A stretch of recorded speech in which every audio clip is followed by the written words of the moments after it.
Hi guys, good morning, good morning. Our video for today guys, magluluto tayo ng iskabichi. Iskabichi natin itong medyo malaki-laki na isda guys. Ito ay ang para sa almusal natin. Ayan guys, so simple lang pagbuyas. Iniwang bawang tsaka luya. And then, yan ang mga ricado natin. So simple lang, wala tayong carrots dahil itong isda na ito ay sa kapitbahay natin, binibenta nila sa atin. Alright, so medyo sariwa talaga siya. Sa panggatong tayo guys, nagluluto. Mas masarap at tipid sa gas. Alright, super init na yung ano natin.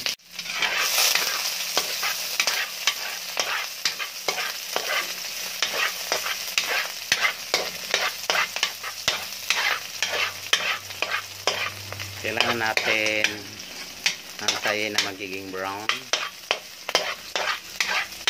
na yung lumabas yung aroma niya para yummy yummy. Alright, so guys, nakagawa na tayo ng ng sauce.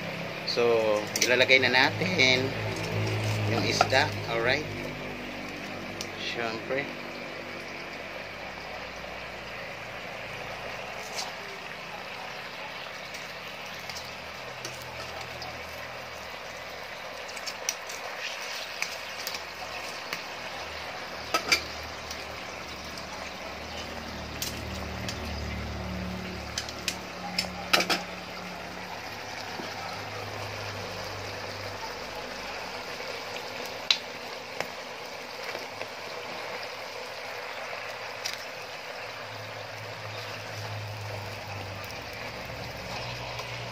super guys, yummy yummy.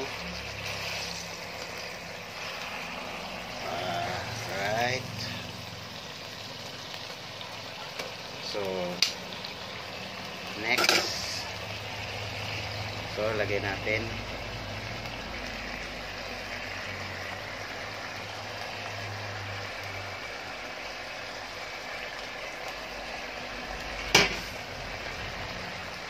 so ang bilis magluto guys. Alright, para sa ating almusal. Wala ni Jotay og kuan sabaw kung iskabichi.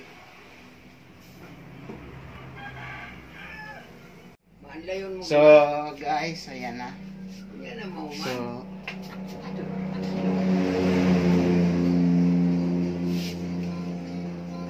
So luto na. Sarap-sarap ng guys. Medyo kapon.